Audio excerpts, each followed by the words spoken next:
जिंदगी की असली लड़ाई अभी बाकी है। मेरे इरादों का इंतहा अभी बाकी है।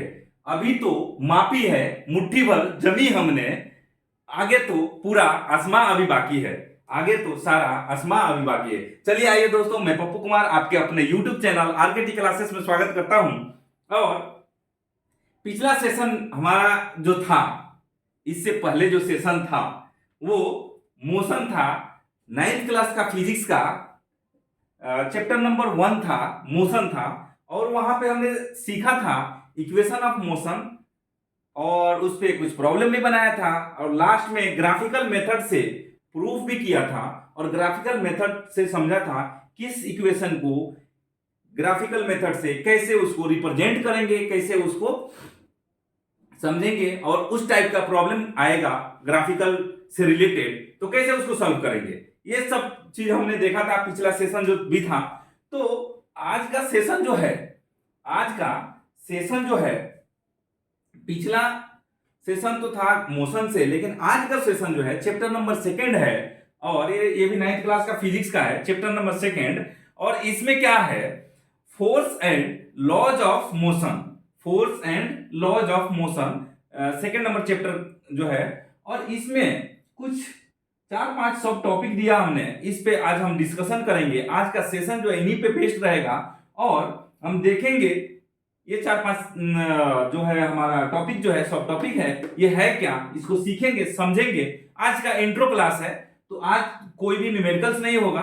बस आज जो है इन सब टॉपिक से रिलेटेड डिस्कशन होगा, और बस इंट्रो ही होगा। तो चलिए एक दूसरे को जानते हैं, ये टॉपिक जो है, सब टॉपिक जो है क्या, ये समझते हैं, देखते हैं क्या है। और आप लोग का भी इससे रूबरू कराता हूं। छोटा छोटा छोटा सा जो है ना, इसका कंसेप्ट जो है वो समझेंगे और स्टडी करेंगे। तो चलिए देखते हैं। इसमें सबसे पहले एक टर्म आया force and laws of motion. तो मोशन तो समझ चुके हैं। पिछला सेशन में, पिछला जो भी 8-9 लेक्चर जो था, उसमें हमने मोशन समझ लिया था। जितना समझना था उतना हमने समझ लिया। आगे अगर और भी कुछ समझना चाहते हैं तो आप हमें कमेंट कर सकते हैं हमारा, या ऑफिशियल मेल आईडी पे मेल कर सकते हैं। हम उसका और अधिक डीपली समझना चाहते हैं, समझा देंगे। लेकिन जितना चाहिए था उतना हमने समझ लिया। आपके साइड से भी रिस्पॉन्स बहुत अच्छा रहा। पिछला सेशन का, पिछला चैप्टर का बहुत अच्छा रिस्पॉन्स रहा। सभी लोगों ने लाइक किया, और बहुत लोगों ने सब्सक्राइब भी किया। उस पर बहुत सारा सब्सक्रिप्शन भी मिला पिछला सेशन, पिछला चैप्टर पे। तो चलिए उम्मीद करता हूं उससे भी इंटरेस्टिंग ये होगा। ये चैप्टर 2 होगा, और यहीं से फिजिक्स स्टार्ट होता है। और यही फिजिक्स जो है आपको लास्ट तक आपको मिलेगा। जब भी पढ़ोगे फिजिक्स, पहला जो था इंट्रो ही था फिजिक्स का, तो आज मेन फिजिक्स आज स्टार्ट हो रहा है। तो चलिए सबसे पहले आया क्या, फोर्स। अब ये फोर्स क्या है, तो बुक में तो बहुत एग्जांपल दिया, ये क्या बोलते हैं, डेफिनेशन दिया है, और बहुत सारा बुक में दिया हुआ है। लेकिन एक बुक में ये भी लिखा है, push and pull of any object is called force. ऐसे ही लिखा है कुछ, पुश और pull on a body is called force. या तो खींचो, नहीं तो दबाओ या धक्का दो, तो उस प्रक्रिया को, उस प्रोसेस को क्या बोलते हैं, फोर्स बोलते हैं। तो चलिए ये फोर्स से तो हो गया। लेकिन अब जो है इफेक्ट ऑफ फोर्स, ये कुछ जो है ना, ये कितना है, 4-5, हाँ 5 जो है हमारा सब टॉपिक है। इसमें क्या, इफेक्ट ऑफ फोर्स। अब फोर्स का, फोर्स तो हो गया, जो लोग पुश और पुल कुछ भी करेंगे उसको फोर्स हमने मान लिया। लेकिन ये फोर्स का इफेक्ट क्या होगा, कुछ भी करोगे तो कुछ ना कुछ तो इफेक्ट होता है। जैसे मान लो आप स्टडी कर रहे हो तो इसका इफेक्ट दिखता है कि आप एग्जाम में पास कर रहे हो, सक्सेस हो रहे हो, ये तो कुछ दिखता है। लेकिन फोर्स का भी तो कुछ ना कुछ इफेक्ट होगा, कुछ दिखेगा। तो ये क्या क्या इफेक्ट होता है, ये चीज हम पढ़ेंगे, स्टडी करेंगे, क्या क्या इसका इफेक्ट होता है, क्या क्या चेंजेस होता है। तो चलिए देखते हैं। फोर्स जो है क्या करता है, force can move a stationary object. अगर मान लो यहां पे कुछ स्टेशनरी ऑब्जेक्ट है, तो उसको अगर हमने पुश किया या पुल किया तो क्या उसमें मूवमेंट आ जाएगा, उसमें मोशन आ जाएगा। तो फोर्स का क्या है, इसके इफेक्ट क्या हुआ, स्टेशनरी ऑब्जेक्ट था उसको मोशन में ला दिया। या फोर्स ये भी करेगा कि जो मोशन में है उसको स्टॉप भी कर देगा। Applied by force, force apply किया तो रुक गया। अगर स्टेशनरी है तो उसको फोर्स अप्लाई करके पुशअप किया, पुल करके उसको मोशन में ला दिए। अगर वो मोशन में है तो फोर्स अप्लाई करके उसको स्टेशनरी में ला दिए। तो ये दोनों का एग्जांपल कहां मिलेगा? जैसे मान लो आपका बाइक है या कोई भी व्हीकल है, स्टेशनरी में है, रुका हुआ है, आपने स्टार्ट किया और गियर डाला, चलने लगा गाड़ी। जब गियर डाला आपने, वहां पे मैकेनिकली जो है उसको पुल करा रहे हो, वो रुका था, रुकना ही चाहता है, वो आगे बढ़ना नहीं चाहता था, लेकिन आपने मैकेनिकल एनर्जी से उसको क्या किया, पुशअप किया, पुल अप किया और वो मूवमेंट आ गया, मोशन आ गया। सेम वैसे ही जब वही बाइक जब चल रहा है तो आपने कभी रुकना है, ब्रेक अप्लाई किया, क्या हो गया, रुक गया, फ्रिक्शनल फोर्स हुआ वहां पे और रुक गया। मींस ये फोर्स जो है किसी ऑब्जेक्ट को चाहे तो मोशन में ला सकता है और चाहे तो वो रेस्ट में ला सकता है, रेस्ट कंडीशन में ला सकता है। इसका क्या मतलब कि यही इफेक्ट है फोर्स का। अगर दिखाई दे अगर रियल लाइफ में तो ये दिखाई देता है।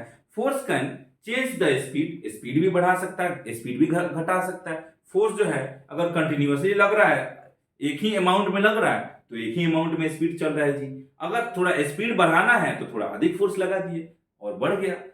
फोर्स चाहे तो स्पीड घटा सकता है, अगर कम फोर्स लगाए तो स्पीड घट जाएगा।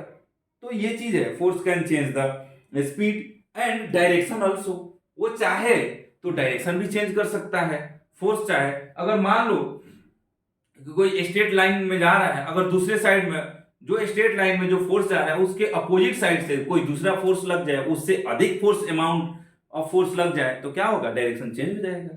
तो फोर्स का ये सब क्या है, इफेक्ट है। और force can change the shape and size, shape भी चेंज कर सकता है, साइज भी चेंज कर सकता है। ये क्या, कैसे चेंज कर सकता है शेप एंड साइज? जैसे हमने डायरेक्शन का बोला कि डायरेक्शन चेंज, कभी आपने देखा होगा कि क्रिकेट जो खेलते हैं प्लेयर, जो वैसे तो मैं क्रिकेट में इंटरेस्ट नहीं रखता हूं, लेकिन जो भी प्लेयर क्रिकेट खेलते हैं, बॉलर उधर से बॉल फेंक रहा है, उसमें क्या है, बॉलर जब बॉल फेंका तो वहां से कुछ ना कुछ उसने फोर्स लगाया था और बॉल जो जाकर कहा, बैट्समैन के पास जाता है, बैट्समैन क्या करता है, उसका एक अपना फोर्स से उसको डायरेक्शन चेंज कर देता है। एग्जाम्पल है फोर्स का, ये क्या बोलते हैं, डायरेक्शन चेंज का। बॉलर दूसरे साइड से, अपोजिट साइड से बॉल फेंका और बैट्समैन उसके अपोजिट साइड में है, वो उसके अपोजिट साइड में, बॉलर के अपोजिट साइड में या कहीं भी डायरेक्शन चेंज करके जिधर उसको फ्री मिला, फ्री शॉट्स मिला, उधर मार दिया, चला गया, छक्का चौका जो भी है चला गया। तो वहां पे बैट्समैन क्या किया, डायरेक्शन चेंज किया, उसने भी फोर्स अप्लाई किया, बॉलर ने भी फोर्स अप्लाई किया, तो यहां पे क्या हो गया, डायरेक्शन चेंज हो गया। अब बोला जा रहा है क्या, force can change shape and size. वो कैसे, अगर मान लो कि एक स्प्रिंग है,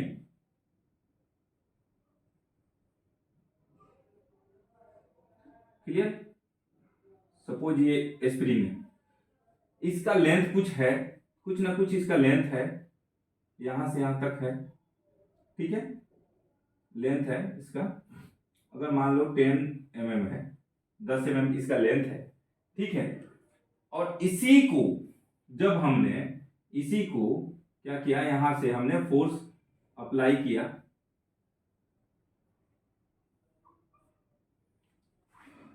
दोनों साइड से इसको हमने क्या किया,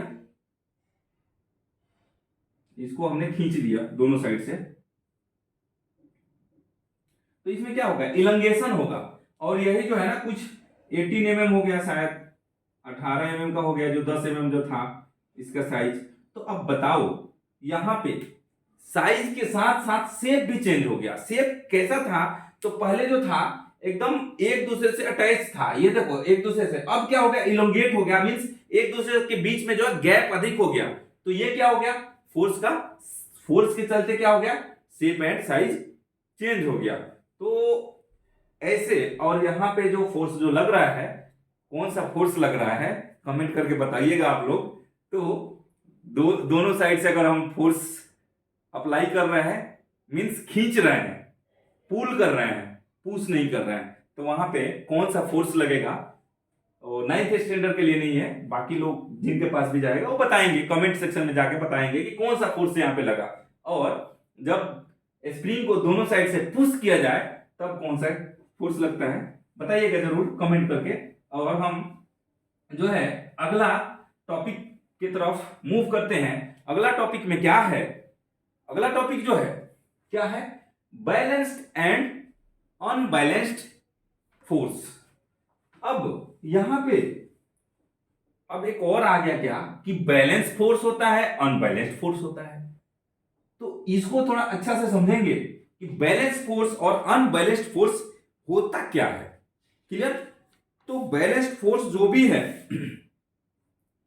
कहा जाता है क्या, if the resultant of all forces, if, definition बोल रहा हूं और इसको मैं डायग्राम बना के समझाऊंगा।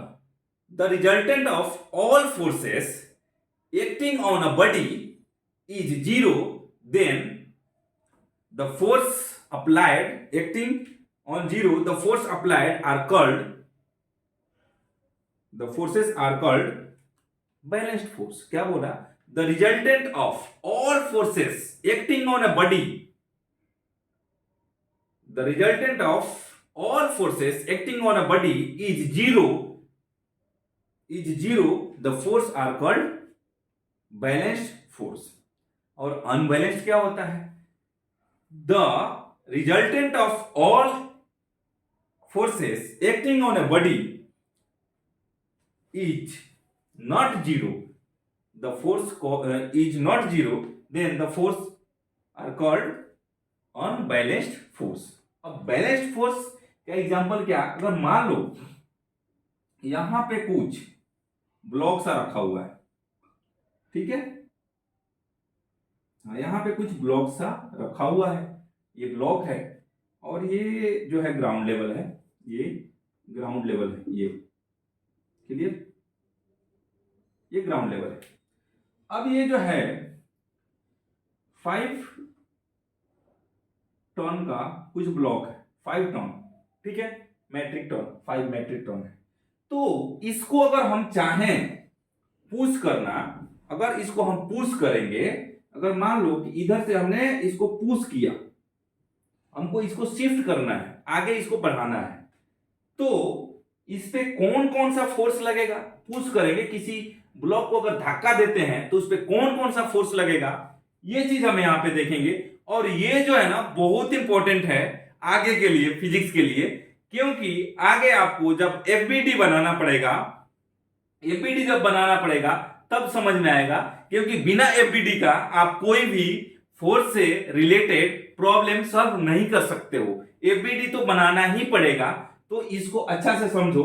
और एक और बात बोल दूं फार्मास्यूटिकल इंजीनियर्स लोगों के लिए कि एफबीडी का मतलब यहां पे फ्लूइड बेड ड्रायर नहीं समझना क्योंकि यहां पे एफबीडी कुछ और है, फ्री बॉडी डायग्राम, फिजिक्स से रिलेटेड है एफबीडी। वैसे फार्मास्यूटिकल इंजीनियरिंग, फार्मास्यूटिकल कंपनियों में जो है एफबीडी कुछ और होता है, इक्विपमेंट है, फार्मा इक्विपमेंट है, तो उसका ये यहाँ पे ये चीज नहीं सोचना है, वो फार्मास्यूटिकल वाले समझेंगे, छोड़ो, उनका अलग टॉपिक है, मैं भी उससे रिलेटेड हूं इसलिए मैं बोल दिया। यहाँ पे एफबीडी का मतलब होगा फ्री बॉडी डायग्राम, और ये फ्री बॉडी डायग्राम तब अगर आप बना सकते हो तभी आगे प्रॉब्लम सॉल्व होगा। तो अभी इस सेशन में या इस स्टैंडर्ड में एबीडी की जरूरत नहीं पड़ेगा, लेकिन यहां पे मैं अपने एक्सपीरियंस के हिसाब से बोल रहा हूं कि यहां पे ये चीज समझ जाओगे कौन सा फोर्स किस डायरेक्शन में लग रहा है, तो एबीडी बनाने में आसान हो जाएगा। तो इसको जब हम पुश करेंगे, इसको पुश करेंगे तो यहां पे एक अपोजिट फोर्स लगेगा, इसके अपोजिट डायरेक्शन में एक और फोर्स लगेगा। अब बोलो, अब इधर से हमने पुश किया तो उधर से भी एक फोर्स लग रहा है, क्यों लग रहा है वो फोर्स, ये फोर्स हो जाता है कौन सा, फ्रिक्शनल फोर्स हो जाता है, कौन सा, फ्रिक्शनल फोर्स हो जाता है जो अपोजिट डायरेक्शन में। और यहां से हमने कौन सा फोर्स लगाया, पुश हमने किया, इसको पुश किया, अगर मान लो हमने 10 न्यूटन से हमने पुश किया इसको, और फ्रिक्शनल फोर्स भी 10 न्यूटन है हमारा, फ्रिक्शनल फोर्स भी हमारा 10 न्यूटन है, तो अगर ये बॉडी जो है 5 मेट्रिक टन का है, तो ये धरती पे ग्राउंड पे अगर टिका हुआ है तो इस पे 5 मेट्रिक टन मीन्स इधर से भी 5 मेट्रिक टन का कुछ ना कुछ न्यूटन का फोर्स इस पे लगेगा अर्थ पे, तो इधर भी कुछ ना कुछ एक फोर्स इसने एक्सर्ट किया। कौन? ये ब्लॉक किस पे? ग्राउंड पे। और वो क्यों? उससे क्या होगा? ग्रेविटेशनल फोर्स इसको खींच के रखेगा, एक्सर्ट किया, इसको खींचेगा, अपने तरफ खींचेगा। ग्रेविटेशनल फोर्स भी है, आगे ग्रेविटेशनल भी आने वाला है, तो ये भी कुछ ना कुछ अपना फोर्स से इसको, अगर मान लो यहां पे 20 न्यूटन अगर ग्रेविटेशनल फोर्स लग रहा है, सपोज बोल रहा हूं, नॉट एक्चुअल, तो जितना आगे भी थर्ड लॉ ऑफ मोशन में यहीं पे मिल जाएगा, वो भी action is directly proportional to reaction, ऐसे कुछ आएगा। चलो वो आगे की बात है। तो अगर इस पे 20 न्यूटन का फोर्स ग्रेविटेशनल फोर्स लग रहा है, तो ये पुशअप करेगा, रिएक्शन फोर्स लगेगा इस पे, कितना कर लगेगा? वो भी सेम अमाउंट का लगेगा। कितना? ये भी वो इधर भी कुछ ना कुछ, अगर मान लो 20 न्यूटन का है, तो इस केस में क्या हो जाएगा? क्या होगा तेरा कालिया, क्या होगा? ऐसे कुछ है ना डायलॉग। तो इस केस में क्या हो जाएगा? ये बॉडी जहां पे है वहीं पे रह जाएगा, उसमें फ्रिक्शनल भी डिस्प्लेसमेंट नहीं होगा, फ्रिक्शनल चेंजेस नहीं होगा पोजीशन में। क्यों नहीं होगा? क्योंकि सभी डायरेक्शन से सेम अमाउंट ऑफ फोर्स लग रहा है, तो इसको बोलेंगे बैलेंस्ड फोर्स बोलेंगे। इधर से भी 10 न्यूटन, उधर से भी 10 न्यूटन, इधर से भी 20 न्यूटन, इधर से भी 20 न्यूटन। अब ये जहां है वहीं पे रह जाएगा, ना आगे जाएगा ना पीछे जाएगा। तो ये क्या हो गया? एक एग्जांपल देके हमने बताया ये कैसे बैलेंस्ड फोर्स होता है, डेफिनेशन हमने बता दिया था। अब और एक और बात मैं बता दूं, हमेशा याद रखना, फ्रिक्शनल फोर्स हमेशा से आप जिस डायरेक्शन में कोई पुश कर रहे हो या पुल कर रहे हो, उसके अपोजिट डायरेक्शन में लगता है, वो हमेशा अपोजिट चलता है। अगर मान लो आप नॉर्थ डायरेक्शन में कोई ऑब्जेक्ट को खींच रहे हो, तो वो साउथ डायरेक्शन में same amount of frictional force लगेगा, सेम। या अगर आप मान लो कि 10 न्यूटन का फ्रिक्शनल फोर्स लग रहा है, आप 20 न्यूटन फोर्स अप्लाई करके पुश कर रहे हो या पुल कर रहे हो, तो ही बॉडी जो है आगे बढ़ जाएगा। और उस केस में बैलेंस फोर्स नहीं बोलेंगे, वो अनबैलेंस्ड फोर्स हो जाएगा। तो अगर किसी बॉडी को आगे शिफ्ट करना है, मूव करना है, तो वहां पे अनबैलेंस्ड फोर्स होता है, वहां पे सभी force equal to each other नहीं होते हैं। उस केस में क्या होता है? बॉडी जो है अपना पोजीशन भी चेंज कर देता है, शेप भी चेंज कर देता है, साइज भी चेंज कर सकता है। तो ये इफेक्ट जो दिखा था ना फोर्स का, इफेक्ट ऑफ फोर्सेस, वो अनबैलेंस्ड फोर्स में ही होता है, बैलेंस्ड फोर्स में नहीं होता है। बैलेंस दो ऑब्जेक्टिव में हमने बता दिया। इफेक्ट ऑफ फोर्स कहां दिखेगा? अनबैलेंस्ड में। इफेक्ट ऑफ फोर्स कहां नहीं दिखेगा? बैलेंस्ड फोर्स पे नहीं दिखेगा। तो ये चीज हो गया। और क्या है? बैलेंस फोर्स बता दिया हमने, अनबैलेंस बता दिया। इसका जरूरी है क्या फोटो फिगर बनाना? जरूरी, बना देंगे, कोई इशू नहीं है। तो दो चीज तो हो गया। अब क्या है, एक और टॉपिक आता है, न्यूटन्स लॉ ऑफ मोशन। ये न्यूटन साहब थे ना, आज उन्होंने, अगर नहीं होते ना तो ये लॉज ऑफ मोशन शायद नहीं होता, हम लोग नहीं पढ़ते। तो न्यूटन साहब का देन है कि आज हम लोग और मैं भी आपके सामने डिजिटल के माध्यम से आपको न्यूटन्स के बारे में बता रहा हूं, क्योंकि ये न्यूटन्स ही है कि इतना बड़ा फिजिक्स जो है आज आपको भी पढ़ना पड़ता है और हमें भी पढ़ाना पड़ता है। तो न्यूटन साहब ने बहुत अच्छा काम किया था बहुत अच्छा काम किया था उन लोगों के लिए जो पढ़ना चाहते हैं, और उन लोगों के लिए बहुत खराब काम किया जो चाहते नहीं कि भाई फिजिक्स पढ़े हम। तो चलिए, अपना आपके ना चाहने से और चाहने से कुछ नहीं होता है। यहाँ पे जो चीज होना है वो होता ही है। आप नहीं चाहोगे तो भी पढ़ना पड़ेगा अब चाहोगे तो भी पढ़ना पड़े। तो चलिए, तो ना चाह के क्यों पढ़े, चाह के पढ़े, अच्छे से पढ़े और अच्छे से आगे बढ़े। तो पढ़ते रहिए और आगे बढ़ते रहिए, बने रहिए आरकेटी क्लासेस के साथ, आरकेटी क्लासेस के साथ बने रहिए, तभी आप जो है अच्छे अच्छे कंसेप्ट मिलेगा और कंसेप्ट क्लियर हो जाएगा। तो चलिए, न्यूटन्स लॉ ऑफ मोशन, इसमें क्या है, न्यूटन साहब ने, अभी हमने जो मोशन चैप्टर कंप्लीट किया और अभी हमने जो फोर्स के बारे में बताया, इसके बारे में न्यूटन साहब ने कुछ बताया था क्या, कि ये अगर कोई बॉडी मूव कर रहा है तो क्यों कर रहा है जी, अगर ये बॉडी रुका है तो क्यों रुका है जी, अगर ये चल रहा है तो क्यों चल रहा है। तो इसके बारे में उन्होंने स्टडी किया था और उसी के बारे में उन्होंने बताया था।